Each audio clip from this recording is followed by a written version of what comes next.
ওকে, আমরা আলোচনা করব সাম্যতা ও সাম্যতাবিহীন বল। একদম খাঁটি বাংলায় যদি বলতে যাই, সাম্যতা বা সাম্যতাবিহীন বলের ভিতরে পার্থক্য হচ্ছে, সাম্যতা হচ্ছে ভারসাম্য, সে কি পর্যন্ত একটা বস্তু টিকে আছে, টিকে থাকার যতক্ষণ পর্যন্ত টিকে আছে ততক্ষণ হচ্ছে তার সাম্যতা। আর যখন টিকে নেই, যখন থেকে সে আর টিকতে পারতেছে না যে জায়গা থেকে, সেটা হচ্ছে সাম্যতাহীনতা। এই মনে করে একটা কলম, এটাকে দেখো এভাবে যদি চাপ দেই সে কিন্তু টিকে আছে, বা এইভাবে যখন আমি উপর থেকে নিচের দিকে চাপ দিচ্ছি, টান দিচ্ছি, সে কি করতেছে, সে কিন্তু আমাকে টেনে ধরতেছে উপর থেকে। এই যে উপর থেকে যে টানতেছে, এইটা হচ্ছে সাম্যতা। আমি যদি খুব জোরে টান দেই এবং খুব জোরে একটা চাপ দেই, এটা কিন্তু ভেঙে যাবে বা এটা ছিঁড়ে যেতে পারে। তখন তাকে বলবো কি, তখন আর সাম্যতা নেই, এটা হচ্ছে সাম্যতাহীনতা। সাম্যতাহীনতা। মনে করি একটা কাগজ, একটা নির্দিষ্ট পরিমাণ যদি আমি টান দেই, এটা কি টিকে আছে না? কেন টিকে আছে? আমি নিচের দিকে বল প্রয়োগ করতেছি এবং কি এই যে উপর থেকে ধরে আসি, এই জায়গাটুকু আমাকে উপর দিকে একটা বল দিয়ে টানতেছে। এই যে উপর দিকে যে বলটা দিয়ে টানতেছে, এটা হচ্ছে সাম্যতা। এটা কি সাম্যতা। আর যখন টান দিলাম, এই দেখো একটা নির্দিষ্ট পরিমাণ বলের পরে টান দিচ্ছি, যখন ছিঁড়ে গেছে, তার মানে কি, যখন ছিঁড়ে গেছে তখন কিন্তু উপর দিকে আর বলটা আমাকে, এই যে টানতেছে আমি ঠিকই নিচের দিকে যাচ্ছি, উপর দিকে আমাকে আর টানতেছে না। এটা হচ্ছে সাম্যতাহীনতা। আমরা যদি একটা ইটকে, মনে করে একটা ইটকে, এখানে একটা বড় একটা ইট ছিল, সেই ইটকে তুমি দড়ি দিয়ে শক্ত করে বেঁধে দুই দিক থেকে টান দিলা, টানতেছো, যখন টানতেছো একটা নির্দিষ্ট বল কিন্তু নিজ দিকে ক্রিয়া করবে। যখন একদম সোজাসুজি টান দিছো, মানে বেশি শক্তি প্রয়োগ করছো, তখন দেখবা যে এটা, তখন কি হবে, টান টান হয়ে গেছে। যতক্ষণ আবার ঢিলা দিবে আস্তে আস্তে, দেখবা যে এটা এইভাবে নিচ দিকে নেমে আসতেছে। হয় না এরকম? দড়ি দিয়ে যদি আমি কোনো কিছু টান দিই, দেখা যায় যত টান দিবা তত আস্তে আস্তে কি হবে, সোজা হবে। এই যে আস্তে আস্তে কি হইতেছে, উপর দিকে বলটাতে বাড়তেছে, এটা সাম্যতার কারণে হইতেছে। বোঝা গেছে? তোমার বইটা ধরো, বইটা আমি একটু ধরে ধরে বুঝাই, তাহলে আরো বেশি ক্লিয়ার হবা। সাম্যতা ও সাম্যতাবিহীন বল। বল একটি ভেক্টর, কাজেই কোনো বস্তুর উপর যদি বল প্রয়োগ করা হয়, তাহলে বিপরীত দিক থেকে অন্য একটি বল প্রয়োগ করে সেই বলটিকে কাটাকাটি করে দেওয়া সম্ভব। আমরা একটু দেখছিলাম, নিচের দিকে একটা বল টানতেছিলাম, উপর থেকে একটা বল টানতেছিল, এই নিচের দিকে টানতেছি, ঠিক এই পরিমাণ বলেই উপর দিকে যে টানতেছে, এই দুটো বল কিন্তু সমান সমান হচ্ছে, তাই কিন্তু স্থির অবস্থায় ছিল। আর যখনই কি নিচের দিকে বলটা বেশি হয়ে গেছে, ছিঁড়ে গেছে, তখন কিন্তু উপর দিকে বলটা টানছে না, তখন আর কাটাকাটি হচ্ছে না। তার মানে নিচের দিকে যে বলটা নির্দিষ্ট বলে, উপর দিকেও সেটা টানা হচ্ছে, তখন মানে কি, বলে একটা নির্দিষ্ট দিক আছে, এর জন্য বল হচ্ছে ভেক্টর, মান তো অবশ্যই আছেই। আমরা তখন বলি বলটি সাম্যাবস্থায় আছে, এই যে যতক্ষণ পর্যন্ত ঠিক আছে। দুই বা ততোধিক বল একটি বস্তুর উপর প্রয়োগ করার পর বলগুলোর সম্মিলিত লব্ধি যদি শূন্য হয়, তাহলে বস্তুটি স্থির থাকে। উপর দিকে যে বলটা টানছি, নিচের দিকে টানছি, স্থির আছে না? তখন এইভাবে হবে, নিচ দিকে বেশি জোরে টান দিলাম, তখন কিন্তু স্থির নাই। আবার উপর দিকে বেশি হয়, তখন স্থির নাই। অর্থাৎ যখনই নিচ দিকের বল এবং উপর দিকের বল সমান সমান আছে, তখন স্থির আছে। এখানে আমাদের এই যে চিত্র দেওয়া আছে, চিত্রগুলো, সেই চিত্র কথা বলছে। একটি বস্তুকে সুতা দিয়ে ঝুলিয়ে, এই সুতা দিয়ে ঝুলিয়ে দেওয়া হয়েছে। বস্তুটির উপর পৃথিবীর আকর্ষণ বল, অর্থাৎ বস্তুর ওজন পৃথিবীর নিচে থেকে টানতেছে না, একটা নির্দিষ্ট বলে কিন্তু টানতেছে। যে বলে টানে তাকে আমরা ওজন বলি, অর্থাৎ ডব্লিউ দিয়ে প্রকাশ করি। সুতার নিচের দিকে কাজ করে। আবার আর একটি বল, যা সুতার টান, খাড়া উপর দিকে আছে না, খাড়া উপর দিকে কাজ করে। এখানে দুটি বল, একটি আরেকটি কী করছে, কাটাকাটি করতেছে। ওর নিচের দিকে আমি একটু বুঝেছি, নিচের দিকে যত বলেও টানে, উপর দিকে কি, এই যে এইখান থেকে তত বলে উপর দিকে টানতেছে। আর এই জন্যই কিন্তু ও স্থির আছে, নড়াচড়া করতেছে না, কোনো দিকে যাচ্ছে না, ছিঁড়েও পড়ে যাচ্ছে না। যদি এখন সুতাটিকে কেটে দেওয়া হয়, এখানে যদি কেটে দাও, তাহলে কি হবে, সুতা যে উপর দিকে টানটা, সেটা কি আর অনুভব করবে, নাকি সোজা একদম পৃথিবীতে চলে আসবে? সোজা পৃথিবীতে চলে আসবে। শুধু পৃথিবীর অভিকর্ষ বল বা ওজন নিচের দিকে কাজ করবে। এখানে অভিকর্ষ বল বস্তুর ওজন হচ্ছে অসাম্য বল। এই যে পৃথিবীর বল যে কাজ করতেছে, উপর দিকে আর বল কাজ করতেছে না, এই নিচের দিকে যে বলটা তখন কাজ করতে একা কাজ করতেছে, এটা হচ্ছে অসাম্য বল। মানে কি, এখন সাম্যতার নেই, এটা একটু আন্ডারলাইন করে রাখো। তার মানে যখন উপর দিকে পৃথিবীর টানটা থাকবে না, তখন আমরা তাকে কি বলবো, নিচের দিকে শুধু অভিকর্ষ বল অর্থাৎ পৃথিবীর আকর্ষণটা থাকবে, তখন আমাকে বলবো তাকে সাম্য বল। ক্লিয়ার?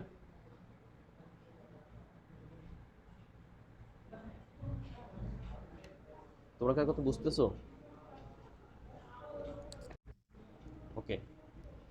এই অসাম্য বলের কারণে বস্তুটি মধ্যাকর্ষণ জনিত ত্বরণ নিচের দিকে করতে শুরু করে। আমরা জানি নিচের দিকে বলতে পৃথিবীর দিকে, আসলে নিচের দিক আর উপরের দিক বলে পৃথিবীর কোনো দিক নেই, কারণ আমাদের আকাশের নিচে আছি না কোন পাশে আছে সেটা কিন্তু আমরা জানি না, আমাদের চারপাশেই আকাশ আছে, তাই না?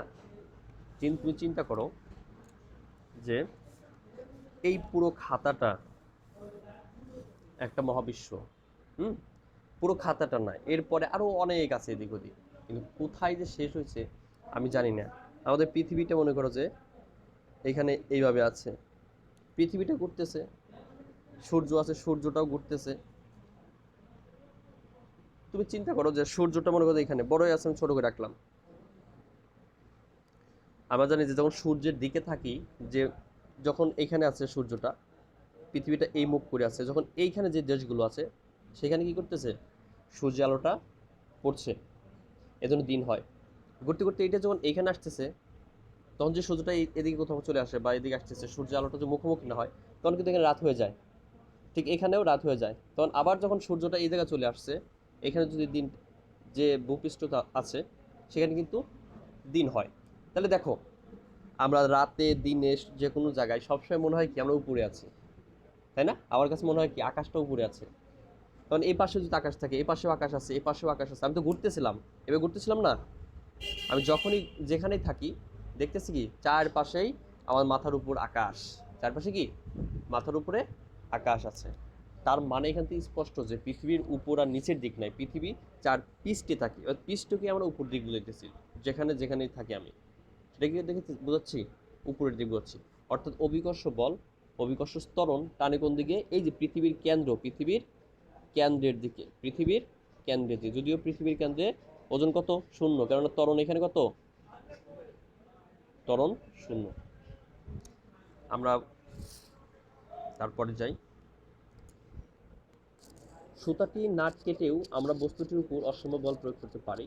আমরা যদি বস্তুটিকে টেনে এক পাশে একটুখানি সরিয়ে নেই, তাহলে ওজন আর সুতার টান বিপরীত দিকে থাকবে না। অর্থাৎ বলছে কি, এই পাশে যদি টেনে নেই, দেখবা যে নিচের দিকে টান টানে, টানটা এদিক ওদিক হয়ে গেছে, পার্শ্বে হয়ে যাচ্ছে,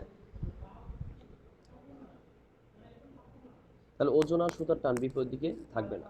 তখন সুতার টান আর বস্তুটির ওজন, এই দুটি বল মিলে একটি লব্ধি বল কাজ করবে, এবং বস্তুটি ছেড়ে দেওয়ার মাত্র এই লব্ধি বলটি বস্তুটির উপর কাজ করতে শুরু করবে এবং বস্তুটি দুলতে থাকবে। এটি অসাম্য বলের আরেকটি উদাহরণ। অর্থাৎ যখন একটা বস্তুকে টেনে ছেড়ে দেখবে যে এভাবে ঘুরতেছে, এভাবে কি ঘুরতেছে, তাহলে এটা কি অসাম্য বলের ভিতরে পড়ে যায়, যেহেতু পৃথিবী তাকে টানছে না, ওই বলটা কাজ করছে না এখানে। তিনটি বল মিলেও সাম্যাবস্থা তৈরি করা যেতে পারে। কি বলছে, আমরা এতক্ষণ তো দেখলাম দুটি বল, কারণ বলছে তিনটি বল মিলেও সাম্যাবস্থা তৈরি করা যেতে পারে। একটি ভারী বই, এই যে একটি ভারী বই নিচে দেখো, আমি একটু বুঝেছিলাম, একটি দড়ি দিয়ে বেঁধে দুই পাশ থেকে দড়ির দুই প্রান্ত টেনে ধরে বইটাকে স্থির অবস্থায় ঝুলিয়ে রাখা সম্ভব। যদি আমি টান দিয়ে ধরি, অবশ্যই ঝোলানো সম্ভব। বইটি যেহেতু স্থির অবস্থায় আছে, তাই এখানে বস্তুটির ওজন, পৃথিবী থেকে একটা তার কি আছে, আকর্ষণ আছে না, এটা কি বস্তুটির ওজন ডাব্লিউ, এবং দড়ির দুই প্রান্তে দুটি টান, এপাশে একটা টান, এপাশে একটা টান, তাই তিনটে টান টান মিলে কি আছে, স্থির আছে। তিনটি টান মিলে যখন স্থির আছে, তখন তাকে আমরা বলবো কি সাম্য অবস্থা। অর্থাৎ একটা বস্তু টিকে আছে, স্থির অবস্থায় আছে, তখন তাকে বলবো সাম্য অবস্থা। আর যদি এটা মনে করি এক পাশে ছিঁড়ে যায়, তখন কিন্তু পড়ে যাবে, তখন পড়ে যাবে না, তখন কিন্তু এটাকে আমরা সাম্য অবস্থা বলতে পারবো না, সেটাকে আমরা বলতে হবে কি অসাম্য। সেটা কি বলতে হবে, অসাম্য। তো সাম্য অবস্থা আর অসাম্য বা সাম্যতা বিহীন হচ্ছে, সাম্যতা হচ্ছে যখন দুটি বল বা তিনটি বল পরস্পরকে এমনভাবে তিন দিক থেকে বা দুই দিক থেকে আকর্ষণ করতেছে যে বস্তুটা কি করতেছে, স্থির করে রাখতেছে, কোনো দিকে ছিটকে যাচ্ছে না, তখন তাকে আমরা বলবো সাম্য অবস্থা। আর যদি দেখা যায় একদিক দিক থেকে তুমি টানতেছিলা সেদিকে কেটে দিচ্ছ বা ছিঁড়ে গেছে কোনোভাবে, এবার একদিকে বল প্রয়োগ করছে মানে তার দিকে যাচ্ছে, তখন কিন্তু আর সাম্যতা নেই, মানে স্থির নেই। সেটা হচ্ছে অসাম্য বা সাম্যতাবিহীন। সাম্যতা ও সাম্যতাবিহীন ক্লিয়ার হয়েছে কিনা বলো আমাকে।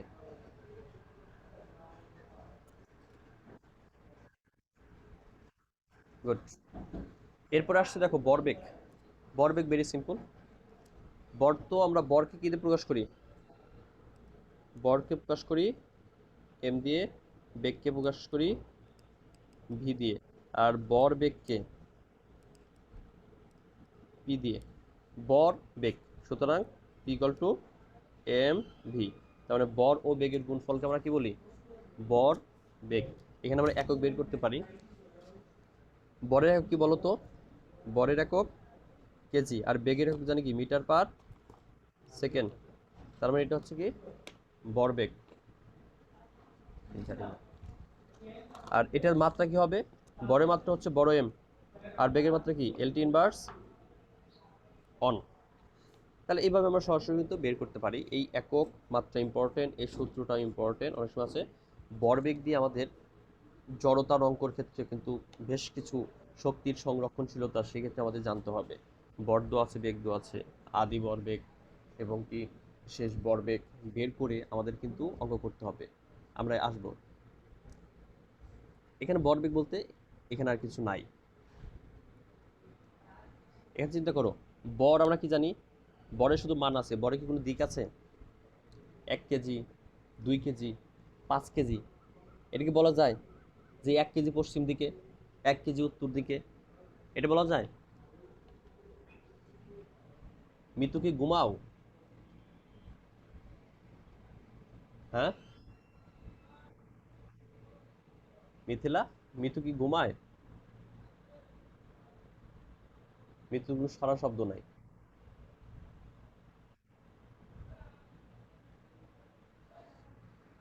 কথা বলতে হবে। বলা যায় বর 1 কেজি পশ্চিম দিকে, পূর্ব দিকে, বরের কোনো দিক আছে? দিক কিন্তু নেই। তার মানে বর হচ্ছে স্কেলার, কিন্তু বেগ, বেগ কোন দিকে যাচ্ছে? পশ্চিম দিকে বলা যায়।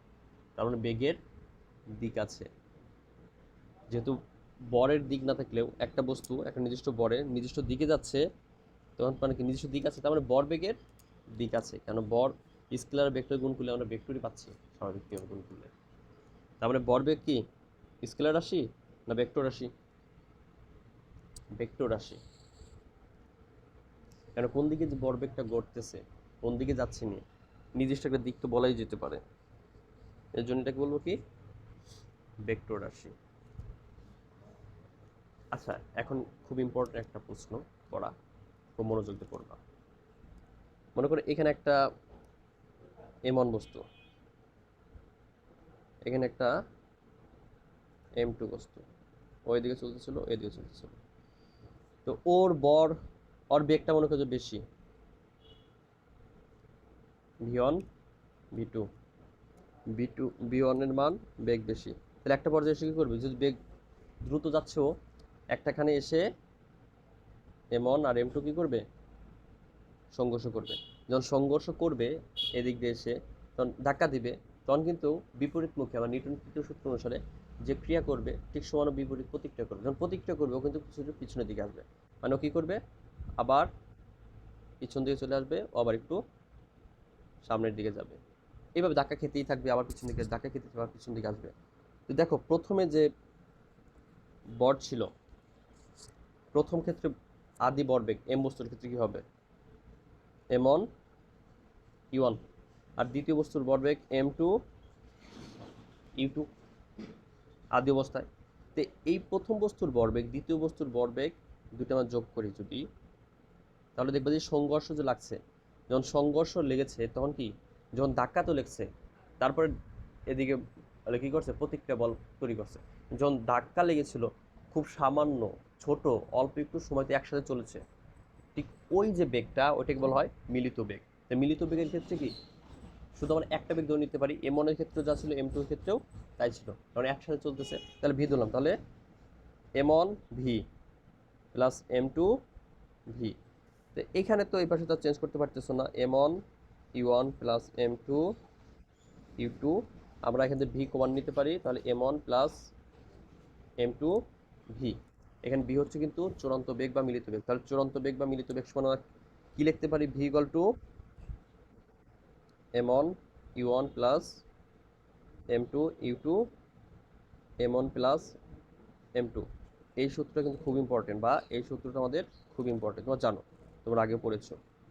এই দুটো সূত্র দিয়ে কি আমাদের অঙ্ক করতে হয় কিন্তু সংঘর্ষণজনিত, যেমন একটি ট্রাক, আরেকটি হচ্ছে প্রাইভেট কার, একটি ইঁদুর, একটি বিড়াল সংঘর্ষ লাগলো, এই যে অঙ্কগুলো আসে সেক্ষেত্রে আমাদের কি এই দুইটা সূত্র আমাদের খুব ভালো করে জানতে হবে। বুঝতে পারছো? এ পাশে দেখো খুব সুন্দর করে তারা বুঝাইছে, খুব সুন্দর করে বুঝাইছে। এখানে দেখো আমরা ভরবেগ বের করছি না, ঠিক একইভাবে গতিশক্তিতে কিন্তু বের করা যায়। গতিশক্তি সমান কি জানি, হাফ এম ভি স্কয়ার। ঠিক একইভাবে আদি প্রথম বস্তুর গতিশক্তি কি, half M one U one square. দ্বিতীয় ক্ষেত্রে কি হবে, হাফ m2 u2 স্কয়ার, দুটো যোগ করে দিলাম। আবার তৃতীয় ক্ষেত্রে দুটো বস্তু একসাথে যখন মিলিত হয়ে যায়, দুটো বেগের মান কিন্তু সেম হবে। তুমি v1 ধরো আর v2 ধরো, বেগ দুটোর মান কি একই। সো v1 ধরতে পারো, v2 ধরতে পারো, বা দুটো মিলে v ধরতে পারো, এটা তোমার ইচ্ছে। বইতে তোমাদের আলাদা আলাদা হচ্ছে, আলাদা আলাদা ধরতে হবে, সমস্যা নেই। m1 মিলিত বেগ কি হবে, v1 square, m2 v2 square. এখন দেখবা যে আদি অবস্থায় প্রথম বস্তুর গতিশক্তি, আদি অবস্থায় দ্বিতীয় বস্তুর গতিশক্তি যা হবে, দুটো যোগ করলে পারে যে মানটা আসবে, মিলিত অবস্থায় প্রথম বস্তুর গতিশক্তি আর মিলিত অবস্থায় দ্বিতীয় বস্তুর গতিশক্তি দুটো যোগ করলে পারে দেখবা যে দুইটা মিলে গেছে, সমান হয়ে গেছে। আর এই যদি মিলে যায়, সমান হয়ে যায়, তখন তাকে বলবো কি আমরা, শক্তির সংরক্ষণশীলতার নীতি। শক্তির সংরক্ষণশীলতার নীতি হচ্ছে শক্তির কোনো সৃষ্টি নেই, শক্তির কোনো বিনাশ নেই। শক্তি শুধু কি হতে পারে, এক রূপ থেকে অন্য রূপে রূপান্তর হতে পারে। বুঝাইতে পারছি? শক্তির কি নেই, কোনো সৃষ্টি নেই, অর্থাৎ নতুন করে জন্ম নেয় না। শক্তির বিনাশ নেই, মানে কোনো শক্তি হারিয়েও যায় না, শুধু এক রূপ থেকে অন্য রূপে রূপান্তর ঘটে। Is it clear?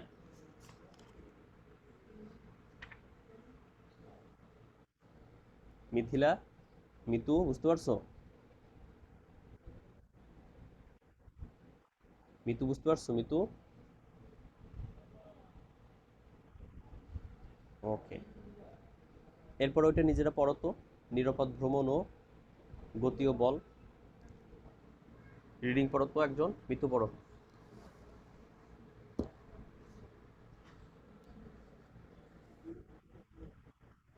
Hmm.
Minus you বলতে মাইনাস দ্বারা বুঝাইছে হচ্ছে কি, বিপরীত বেগ।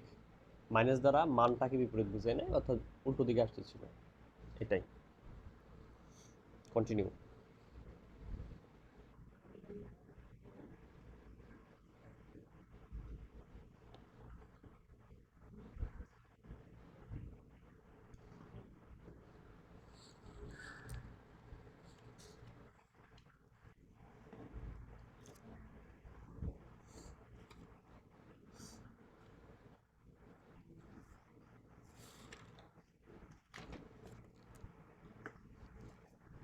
এখানে কোন সূত্রটা বসছে? এখানে কিন্তু আমাদের এই সূত্রটা বসছে, চূড়ান্ত বেগ যে আমরা পেয়েছি কি ছিল, m1 u1 plus m2 u2 divide by m1 m2। এখানে দেখো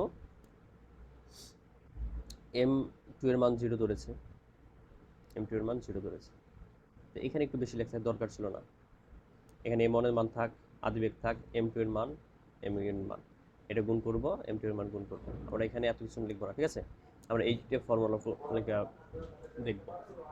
এখানে কি আছে, m1 u1, যেহেতু ট্রাকের তুলনায় ছোট যে গাড়িটা শূন্য ধরতে পারে, তাই m2 এর মানটা কি করতে পারি, শূন্য ধরতে পারে। m2 এর মানটা শূন্য ধরে যদি গুণ করি তাহলে এটার সাথে গুণ হয়ে যাবে, আর m2 এর মানটা 0 হলে পরে শুধু m1 থাকবে, তো এটাকে এটাতে ভাগ করো, যেটা আসবে সেটি হবে কি আমাদের রেজাল্ট, ঠিক আছে?